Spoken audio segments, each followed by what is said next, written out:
who say Ruto must go.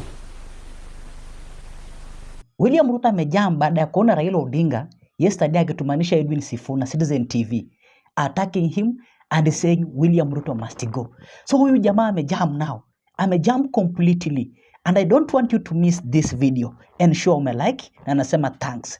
Sitaki kuongea mingi guys. I want you to focus listening to William Ruto himself. Then you are going to tell me at the comment section.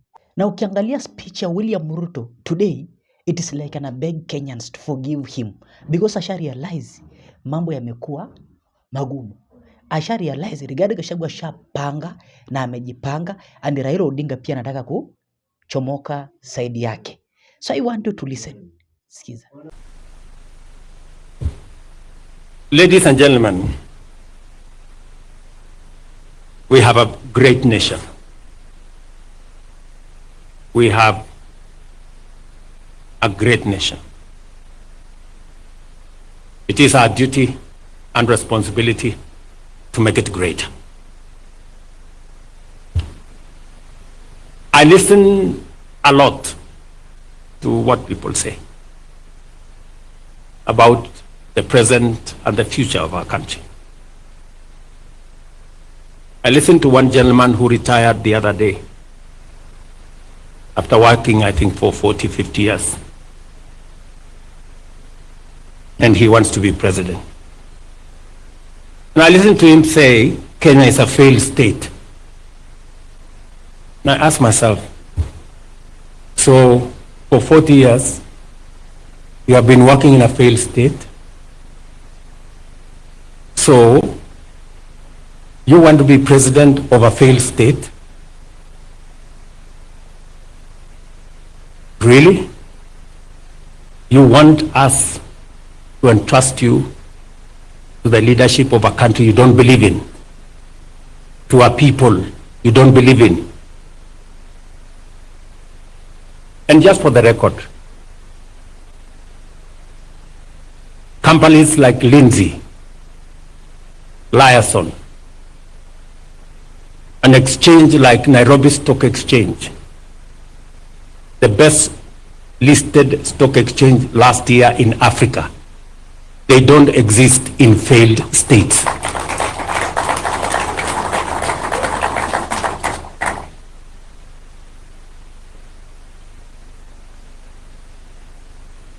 I listened to another group of friends and Kenyans, brothers and sisters, who say Ruto must go. And for sure, just like those who were there before me, my time will come and I will go. Just like those who were there before me did. But respectfully, sirs, madams, let me ask you,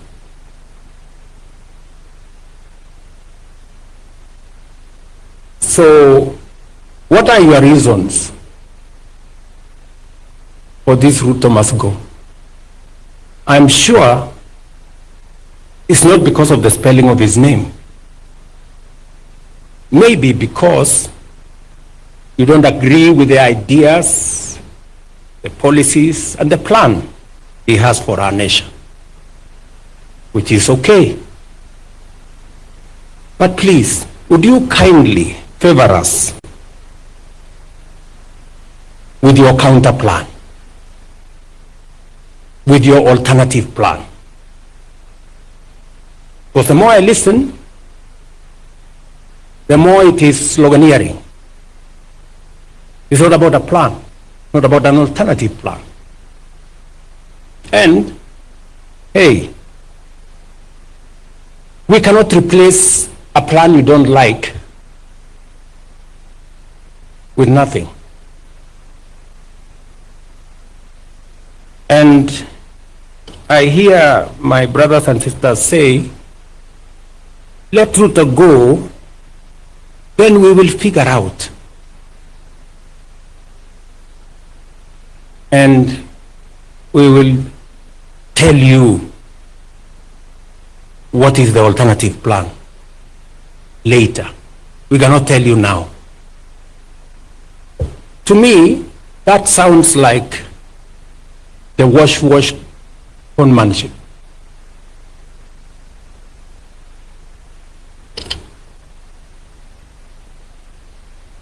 Because if you seriously have a plan that does better on the economy than I have, that does better on health than I have, that does better on creating jobs than I have, that does better on education than I have, you should be bold enough to tell us. One term, Kasongo, Ruto must go, is not enough.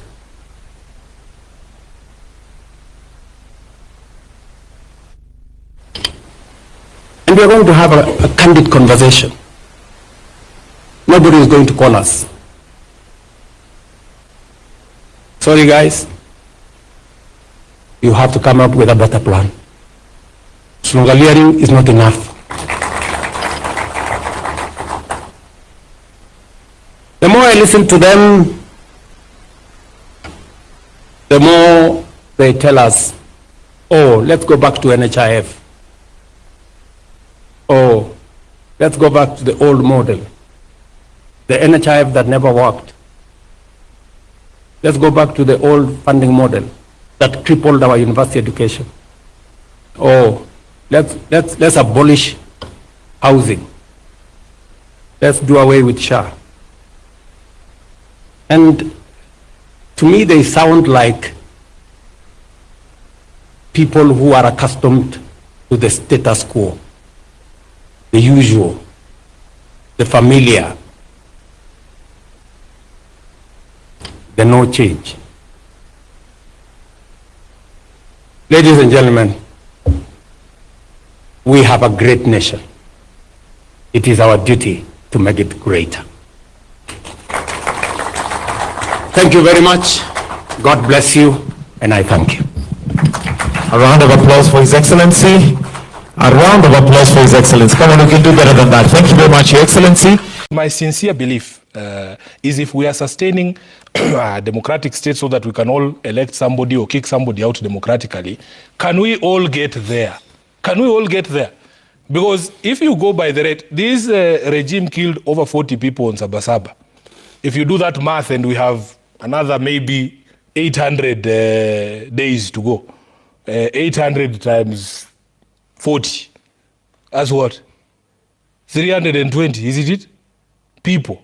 I'm at 32,000. Actually, 32,000 people will die before we get to the election under the guns of this regime. Those 32,000 people will not get an opportunity to kick William Ruto out. I gave the example of Albert. Albert is in the ground now. You cannot tell Albert to wait for you in 2027. If Ruto kept his word, then it would be easy for some of us to buy that justification for the sustenance of the democratic state, you know? So when you have leaders, a person in the position of a head of state, telling the Kenyan police, and you know the Kenyan police, they have a history, telling the Kenyan police now you are allowed to shoot people. You have his acolytes like Nelson Koech saying, in fact, don't shoot in the legs, shoot to kill. Those instructions permeate to these junior officers. And I'm telling you, Yvonne, if we do not have another way, we will lose more lives before we get to 2027. Let nobody tell us about shiny things like Stadia and Sijui roads and what. I am telling you, personally as Sifuna, we want a government that will respect the rule of law, that will respect human rights and the dignity of the people of Kenya. Does this government do that? This government surely does not. This government is killing the people. This government does not listen to the people. This is the worst possible government. If you go back to the spirit of the Constitution in 2010, this is the worst possible government we would have envisaged. It's the direct opposite of what we wanted. So I hear William Ruto has succeeded in bullying these guys in the opposition, Kina Kalonzo, into, he says, these people just say one term, they don't have any agenda. I want William Ruto to know that his removal from office is a national priority agenda. It is the only agenda because his government is totally opposed to everything that this constitution stands for. And I want these people to be bold. Don't be bullied. You don't have to, he wants to push you into a corner where you're discussing markets. Tell Albert Ojwang about markets and roads. In my ranking, removing Ruto is top. It's even higher than getting a second terminal at JKI or dualing Malaba to Mombasa. And how would we do that? That's what I'm saying. Yeah. That's what I'm saying. Let's talk about that, because there's those calls for one term. Yeah. The president, on the other hand, calls those calls unconstitutional. They are not unconstitutional. So, these terms are granted by the public. I've told you we are the sovereign. Yeah. If we decide to give you one term, we'll give you a term. If we decide to give you half a term, we impeach you. I mean, it is in the Constitution. And you can also resign midway from public pressure. We have seen it happen. We have seen it happen that governments have collapsed under the weight of the pressure of the people. Because once people have rejected you, they have rejected you. It is a constitutional way to remove somebody midterm. Yeah. and one of those would be impeachment, as you said. Correct. Do you think Parliament is sufficiently independent to do that, if that is what the people would ask them to do? And you sit in the Senate, which would be a very important player in this. Personally, if he was sent to the Senate, I would impeach him without blinking. The way the other one who was sent to us was impeached. You once said that if President Ruto is re-elected, you will find another country to go to. Is this still your position? First of all, you are a media practitioner. Don't share things you've seen on social media. In my position as SG and Senator of Nairobi, everything I say, everything, there is a clip. It's on video. It's like these things I've said here today, I cannot deny them because I have said them on TV. If you show me a video of me saying that, because I've seen that thing circulating in social media, and I'm waiting for any Kenyan who has that video to show me. So you wouldn't... I will never flee my own country. We will die here. We're not running away. It is our responsibility to fix this country. And I'm telling you, we must play our part. We must play our part in fixing this country and revert it back to what people envisaged it to be when they were passing this constitution. This document did not come easily. We are the generation who were born under Moi Yvonne. I lived my entire life under dictatorship. The first time I got an opportunity to vote, I went to vote Kanu out. I am not going back to that life, where you're sitting with your father and he has a Land Rover and he runs into the sugarcane farm to hide. And he has done nothing, because those guys you would explain when you are in committee. You explain when you're already there. So you would rather just hide. We are not going back there. But these days, the DPP is just a conveyor belt for these charge sheets that are written in police stations. So today they'll write a charge sheet saying Sifuna is being charged with terrorism. And the judiciary, which is supposed to be the vanguard of the people, they know, all these judges know the games that are being played by the state, you know? They know the games that are being played by the state. I remember when they were deporting Miguna, there is a judge in Kajiado who, when Miguna was presented before them, I think it was a magistrate, he said, but I am aware the High Court in Nairobi is waiting for Miguna. Can you take him there? That is the sort of judiciary we expect, because that's the last, if the judiciary collapses, then we're all done, you know?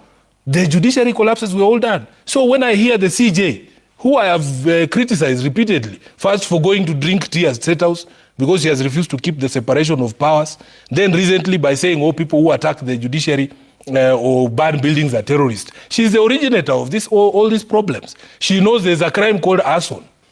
She went to school. She knows there's a crime called arson. If somebody burns down your house, you charge them with arson. Terrorism is a totally different issue, you know? So we are in a bad place. We are in a very bad place as a country. And moving forward, do you think any of the others who are presenting themselves for possible leadership in the country as we go forward, because it's very clear we're in a pre-campaign, if not, you know, full campaign season, you know, they've organized themselves under the United One Kenya opposition. I'd like us to maybe talk about each of them. Yeah. So there's Dr. Fred Matiang'i, who has expressed interest in the top seat in the country. What do you think of him as a solution going forward? First of all, as a leader of a political party, I am inclined to think of myself first. I must think of ODM first. ODM has not run out of leaders. ODM has not run out of ability to produce presidential candidates. So why are you sending me there? You should have started with my own political party. Let's go. But I will tell you this. Well, we'll get to ODM. We will get to ODM. My view about 2027 is that there will be no room for sentiment. the project of removing William Ruto does not allow for sentiment. We will not work with angels. There are no angels. Even Sifuna is not an angel. I have my faults. I'm not a perfect human being. But the national priority project of removing William Ruto does not allow for sentiment. So, Dr. Fred Matiang'i has his faults. And, that's why I said, I referred you to this preamble. We must all agree that we are going back to a government that respects the rule of law, human dignity, democratic governance, all of those. And I am happy that everybody who has declared to be president is being examined on their record. And their history. And this is the thing that we missed out in 2022. Because they say a leopard never changes its spots. Your history is who you are. If you are died in the wool Kanu hawk from the 90s, Yvonne, when we were kids, when multi-party was coming, I was about 10 years in 92. They used to tell us that if you flash the 2-finger salute, they will cut 1 finger. Who are those people who are telling us those things? These kind of youth wingers here who are in power now. From that time. So examine the history of everyone. Fred Matiang'i has his faults. But if he's going to help us remove William Ruto, so be it. So be it. Former Deputy President Gachagua? He is impeached. He cannot run. I don't understand why people talk about him as a viable candidate. The Constitution says once you're impeached, you cannot run. As kingmaker? Is he someone